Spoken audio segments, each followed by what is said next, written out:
A'udzubillahi minasyaitonirrajim. Bismillahirrahmanirrahim. Assalamualaikum warahmatullahi wabarakatuh. Waalaikumsalam warahmatullahi wabarakatuh. Jamaah, oh jamaah.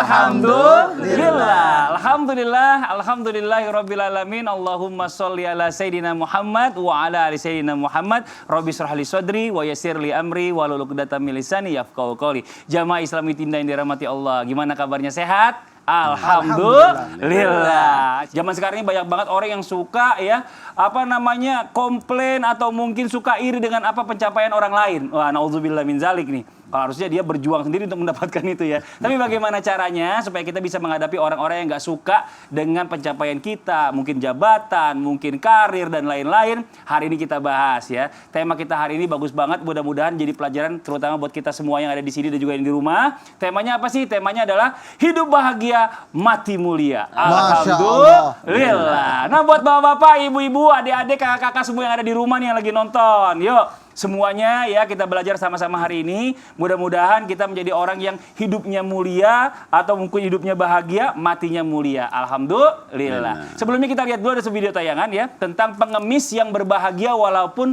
sedang keadaan sulit. Ini di tayangannya.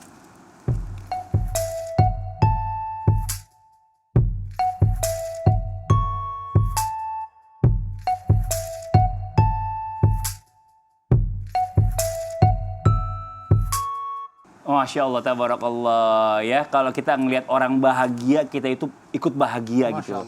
Apapun yang kita lihat secara visual mungkin kelihatannya kurang, tapi kalau misalnya apa yang dirasakan bahagia itu mahal nilainya. Ini Masya Allah luar biasa Ustaz Syam ya. Betul. Tapi ini ada ungkapan yang katanya saya pernah dengar gini nih. Benar nggak sih orang yang ridho kepada Allah Subhanahu Wa Taala akan selalu merasa cukup atas apa yang dia dapatkan? Orang yang ridho. Iya, ridho. Kami guru kami Isman, Habib Nabil, Masya Allah, Mas Fandi serta guru-guru kami yang dimuliakan Allah Subhanahu Wa Taala.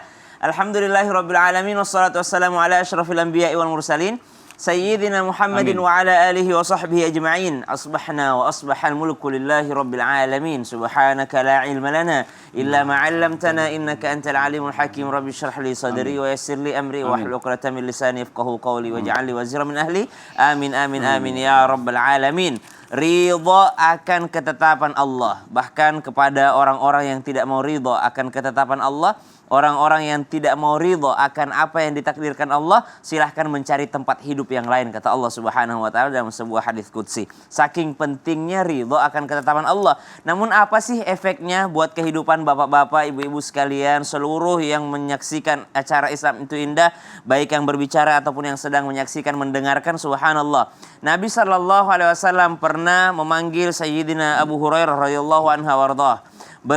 Begitu dipanggil oleh Rasulullah SAW, ketika Sayyidina Abu Hurairah radhiyallahu anhu warḍah, beliau duduk di dekat Nabi SAW, Nabi langsung memegang Sayyidina Abu Hurairah lalu memberikan nasihat kepadanya untuk diajarkan ataupun diamalkan.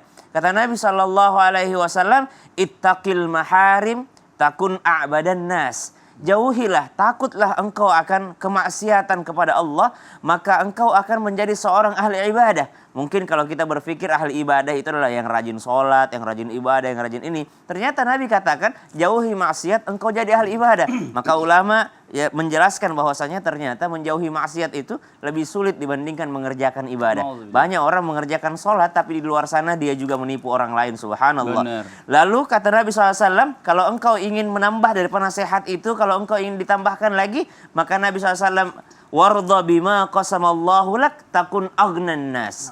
Maka ridhalah akan pemberian Allah terhadapmu, takun aghnan nas, maka engkau akan menjadi manusia yang paling kaya.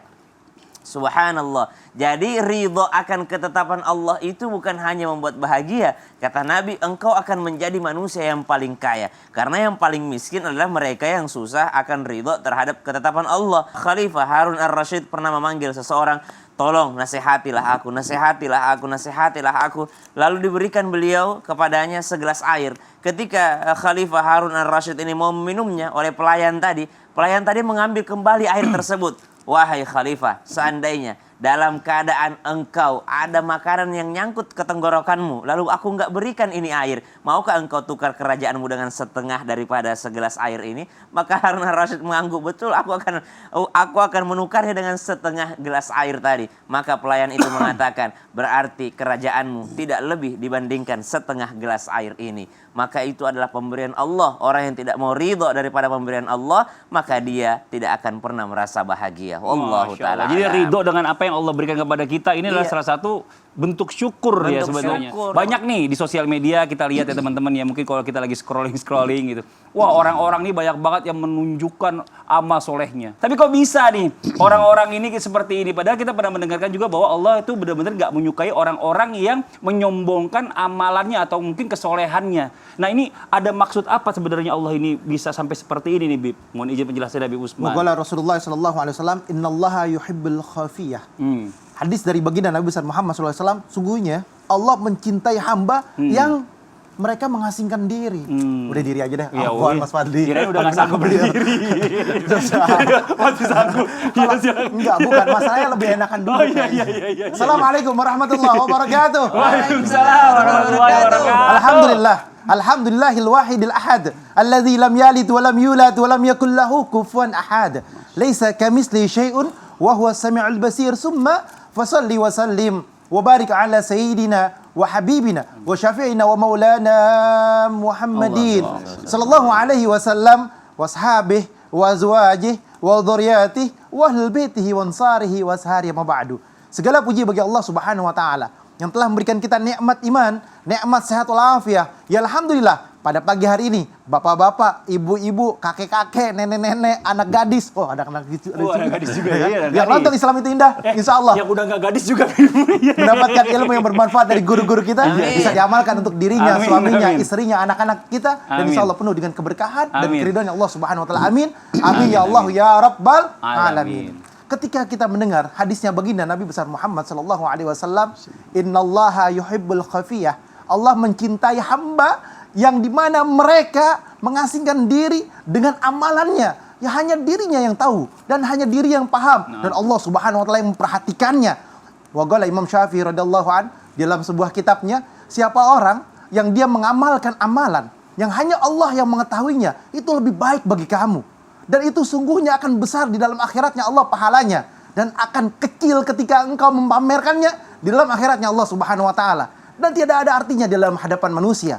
Innamal a'malu binniyat. Sungguhnya amal itu disertai dengan niat. Di dalam kitabnya Al-Habib Utsman bin Abdullah bin Aqil bin Yahya, Mufti Jakarta, beliau menjelaskan bahwasanya apa?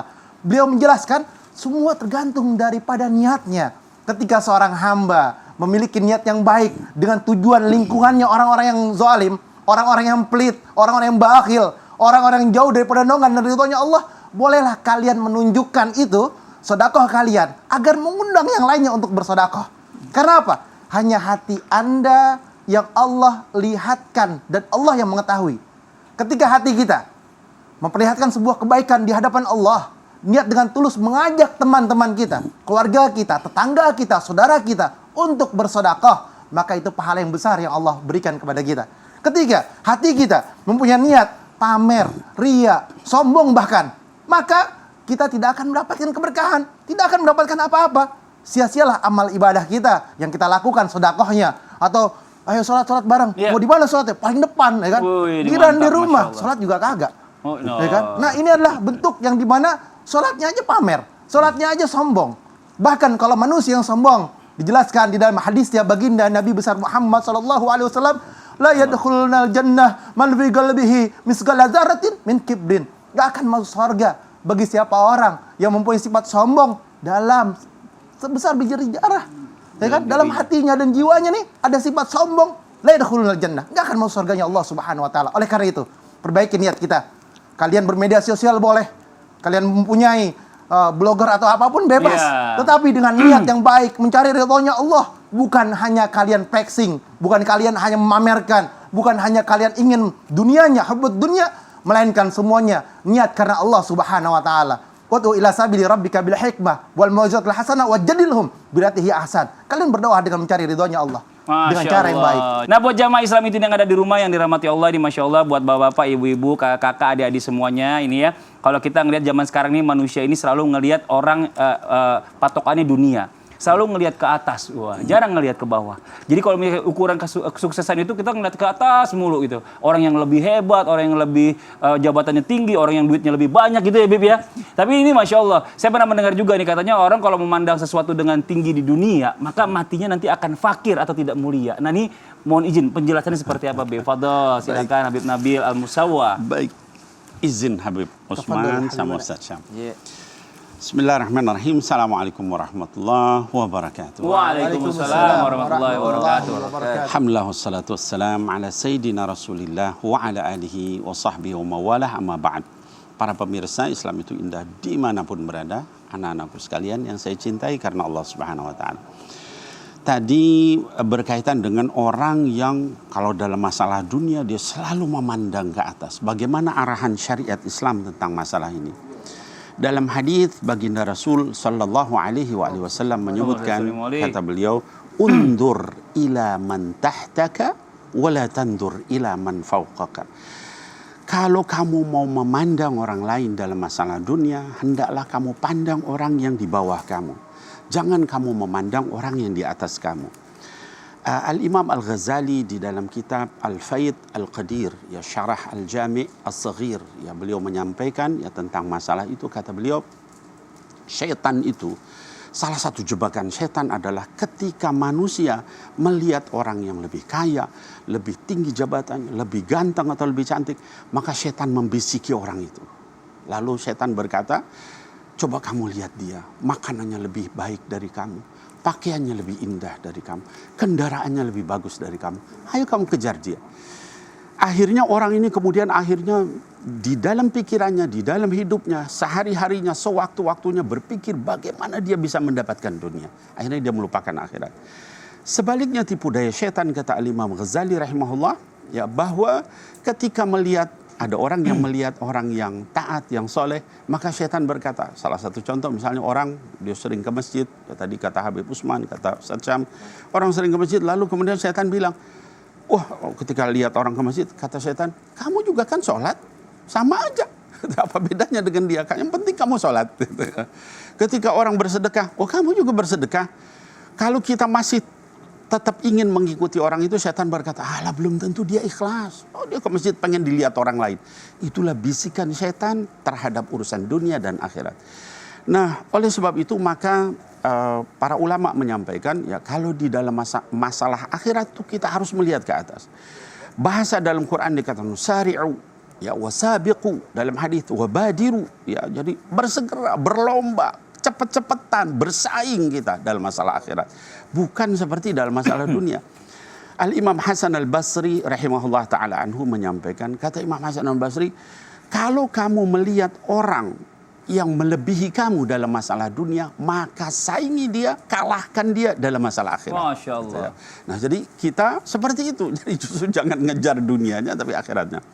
Lalu pertanyaannya tadi, boleh nggak kita melihat ada orang kaya lalu kita bersemangat?